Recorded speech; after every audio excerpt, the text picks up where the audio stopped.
Der Feinripp Adventskalender. Doofe Witze, doof erzählt.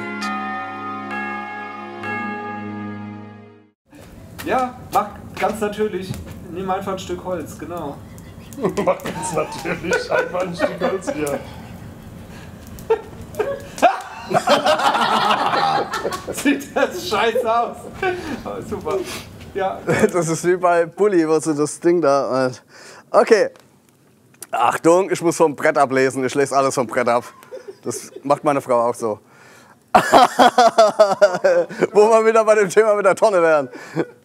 Ein Mann kommt zum Urologen. Der Urologe sagt, wenn ich Sie gleich rektal untersuche, kann es sein, dass zu ungeplanten Erektionen kommt. Darauf der Patient, ja, ist gut, dass Sie mir das sagen, das ist nachher nicht so peinlich. Der Arzt beginnt mit der Rektaluntersuchung. Und der Patient sagt, ich merke ja gar nichts. Da sagt der Urologe, wer redet denn von Ihnen?